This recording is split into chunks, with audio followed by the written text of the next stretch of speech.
因為呢個嘢屬於隱蔽工程啊嘛，咁業主咧都會比較擔心嘅，因為佢哋始終都喺香港。咁我哋咧就會用我哋嘅一個特別嘅儀器咧，咁我咧就會拍一個咧，我哋用一個3D 嘅一個模型出嚟嘅，俾你知道咧後期嗰啲水電到底係點樣走嘅。灣區要揾樓，大聲幫我手。Hello， 大家好，歡迎收睇灣區大聲。咁今日咧同大家嚟到三鄉嘅海柏悅峰。咁呢度咧就係毛坯交付嘅嚇。我哋最近咧就收到一套單位啦，就係做呢個全屋嘅一個裝修同埋定製嘅。咁今日咧我哋呢邊咧就已經做好咗一個水電啦，所以同大家一齊嚟參觀一下。咁而家咧嚟到工地上邊啦，咁啊而家我哋呢套單位咧係89平方，做4房嘅。啊，小雨喺前邊啦，咁小雨喺度搞緊咩啊？Hello，Ken 哥，係啊，我哋而家喺度咧就試緊我哋一個水電嘅機器啦。咁因為而家水電我哋拉好咗咧，咁我哋咧因為呢個嘢屬於隱蔽工程啊嘛，咁咧業主咧都會比較擔心嘅，因為佢哋始終都喺香港。咁我哋咧就會用我哋嘅一個特別嘅儀器咧，咁我咧就會拍一個咧，我哋用一個3D 嘅一個模型出嚟嘅。咁係一個實況嘅3D 嚟嘅，咁你現場咧到時候咧你左碌右碌咧，就可以咧根據翻你現場呢一個嘅水電個走位咧，俾你知道咧後期嗰啲水電到底係點樣走嘅。係啦，咁呢個我哋會獨立，佢每一個單位都會拍俾客戶嘅，即係毛坯嘅話。即係我哋如果做毛坯嘅話，呢個其實咧而家市面上其實做呢個咧就可能就會求其拍個視頻啊或者相俾大家嘅。咁但係咧呢個係咪我哋自己係完全係提供俾翻業主咧？冇錯，呢個係我哋揾我哋裝修毛坯單位，我哋免費會主動提供俾翻呢個業主嘅。呢個係唔需要收費嘅。咁啊好多市面上咧其實之前有啲客戶揾咗其他隊比嘅。咁好多一啲包工頭或者一啲游擊隊咧係冇呢啲服務嘅，佢哋甚至連呢部機係點樣或者個後台點樣操作，佢哋都未必認識。OK，咁好啦，咁啊除咗有呢個即係俾翻我哋嘅業主展示啦，咁不如同我哋講下而家即係話，比如如果揾我哋裝修啊呢個毛坯或者水電嘅工藝係點樣去做咧？好嘛？好，咁我哋如果水電嘅話咧，我哋一開始咧，我哋首先要將啲電線做開咗先啦，咁啊將我哋所需要拆嘅牆體磚全部拆晒先嘅。咁我哋咧全部走嘅咧都係啲大彎工藝嚟㗎啦。咁你見到咧，我哋每一條管咧都係好順滑嘅。咁啊，同埋我哋每一個嘅接口嘅位置咧，只要佢係有水管或者電線管搭住咧，我哋都會包好錫紙去俾佢嘅。咁啊，更加安全啦。咁同埋見到咧，我哋地面咧，其實我哋係有分藍色管同埋紅色管嘅。你知唔知道呢兩個有咩分別咧？咁有啲咧係。即係之前啦，如果你紅色管咧，可能就係會代表一個即係話電線咯。以前咧，我哋見到一啲藍色管咧，佢係代表咗其實係一個水管嚟嘅喎。佢而家就唔係嘅，紅色管咧，我哋就係代表強電。咁強電咧就係譬如我哋正常嘅插蘇啦，一啲冷氣插蘇啦，或者一啲主燈掣面板啦，我哋都可以用一個紅色嘅，就代表220瓦嘅電。咁藍色代表咩咧？藍色就係弱電。主要係穿你個網線嘅，即係譬如你嗰啲信號線啊、天線啊嗰啲咧，我哋就會用藍色嘅。咁所以你見到我哋個底盒都係個底盒咧，見到我哋有藍色嘅位置咧，咁我哋都用翻藍色嘅一個底盒嘅代表。咁佢呢幾條就係網線嚟嘅。咁紅色嘅話咧就代表強電，220瓦嘅，咁啊帶水線嘅。咁咧呢個咧就係強電。係啦，同弱電係嘛？係啦。咁啊就業主嗰陣就算未來話要整過一個電路嘅時候咧，佢都唔會亂咯。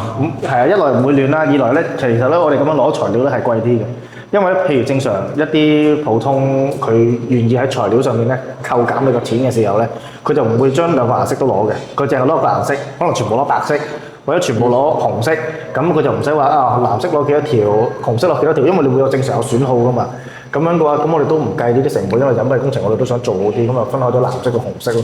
係啊，咁同埋因為我哋業主咧係客廳咧，佢都唔想有一個傳統嘅掛機，咁所以我哋提前都幫佢裝咗一個風管機上去㗎啦。係啦，咁我見到呢個風機係用美的㗎喎。冇錯，呢個就係美的嘅一個3匹一級能效嘅一個機器啦。咁呢部咧係而家市面上最新款嘅美加系列，咁咧喺呢個網上都買唔到嘅，一定要喺實體專門店咧先可以有呢個貨源去供嘅。咁呢部咧亦都係帶智能嘅，係啊，咁啊可以到時候可以 WiFi 控制呢個風管機嘅。哦，係啦，咁啊呢個真係，因為咧我哋平時咧一般都係用一個面板去做，咁其實用面板去做唔係話唔好，即係第一個冇咁方便啦，第二個咧而家即係我哋智能化嘅技術啊越嚟越好啊，咁樣去做嘅話咧，可能相對嚟講即係話我哋坐喺度啊已經可以全部控制翻啦。係，因為佢呢部機咧點解我哋要提前裝咧？因為佢都係屬於隱蔽工程嚟㗎嘛。咁同埋咧佢雖然佢係智能，咁但係到時候咧佢有個空調嗰個線管咧，我哋將佢嘅信號線咧亦都放翻喺呢個位置。呢個位置，咁到時都有個面板，但都可以手機控制。就算佢唔喺屋企大陸，唔係即係喺香港啦，或者佢外國都好啦，只要佢屋企有 WiFi，個手機都可以 connect 得到，可以抽濕啊，可以送風啊，可以提前開冷氣啊，都可以做得到。即係我哋夏天翻嚟嘅時候，我哋提前15分鐘開個冷氣，咁啊入嚟咧就會涼爽啦。係，或者有啲客咧，佢而家咧即係喺外國回南天啊嘛，咁咧佢哋都問有冇啲其實有啲智能嘅嘢可以抽到濕咧？咁其實呢個亦都係一個可以做得到嘅嘢啊嘛。係啊。咁呢個亦都係我哋一個即係提前不過佈局好嘅一個電製面板啦。係。咁呢邊咧我哋做廚房啦。咁廚房咧，我哋亦都係鋪好咗㗎啦。咁啊，首先我同大家講講啦。首先呢個咧就係我哋個水管，橙色嘅。咁已經係市面上咧，即係聯塑嚟講最頂級嘅一個水管啦。咁啊3層加厚嘅。咁每一條咧，你都見到咧，佢係有個標籤同埋有個二維碼喺度嘅。仲有所有接口都係嘅，全部都係正貨嚟嘅，冇得呃人嘅呢啲。係啦，咁啊亦都係有排水啦。咁啊呢個咧係天然氣嘅管道。咁我提前跟業主溝通咗，呢個燃氣爐到底擺邊個位置。咁到時候咧，呢個係燃氣公司放嘅，我哋就冇得放嘅。係啊，咁我哋開咗槽位之後咧，就叫燃氣公司嚟專門佢會獨立去放呢條燃氣管嘅。係哦，仲有白色呢條管係咩管咧？白色呢度就係排水管。咁我正常譬如洗手盆排水啊。咁啊，正常嘅排水位我哋都會全部預好晒，一個位置啦。咁就係貼合翻我哋一個實際同埋呢個要求行去做啦。冇錯。咁因為咧好多時候我哋發現啦，自己毛坯裝修嘅朋友咧，有好多時候咧對於一個用料啊，同埋電掣嘅各方面，佢係都係比較有要求嘅喎。好似呢個咁樣，點解佢突然間會喺呢度加一個排水咧？就係因為咧佢後加嘅呢個係，佢就同我哋講，佢呢度咧到時候會擺部抽濕機。咁抽濕機咧，佢就唔使入水啦，所以我就唔需要擺水喉，但係佢要排水噶嘛。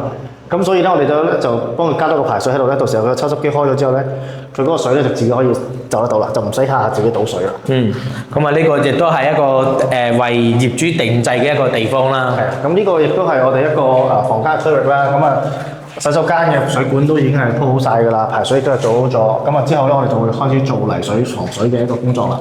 咁啊，本身呢度有幅牆嘅，咁我哋幫佢打咗佢啦。咁我到時候做翻一個櫃嘅同埋玻璃隔斷，咁啊變翻一個廁所嘅空間。咁後邊嗰啲飄窗咧，呢度就比較全部啲飄窗都可以拆嘅。係。咁啊，所以咧全部拆晒佢個房個空間大好多啦。呢隻會員好啊，呢隻會員咧80幾平方咧去做一個4房單位，所以咧佢梗係實用空間係比較大嘅。咁我哋見到咧，嗰啲管位我哋已經幫佢哋包好晒啦喎。係啦，因為原本咧就冇包嘅。咁啊，因為咧呢條管咧成棟大廈都係用呢條管嘅。咁啊樓上譬如你開水喉啊等等咧，其實如果一齊沖嘅話咧，有陣時咧嗰個水聲可能會比較大啲。咁所以我哋亦都每一條管咧全部包好晒加緊棉。咁啊提前包好咗之後，我哋就再喺外邊咧就砌磚，咁樣咧就整得效果好好多啦。OK。咁今日啦，同埋小雨咧一齊分享咗咧我哋而家新嘅一個單位啊嘅一個水電煤啊嘅個賴線嘅走向嘅方式。咁如果大家有唔明白啊，或者想我哋分享更多咧，都可以喺屏幕下方留言，或者咧馬上聯繫我哋咧會同大家一齊分享一下嘅。咁呢期節目咧就到呢度啦。睇完視頻朋友記得添加關注我哋灣區大聲堂俾個 like 我啊。咁呢期節目就到尾聲啦，下期節目再見，拜拜。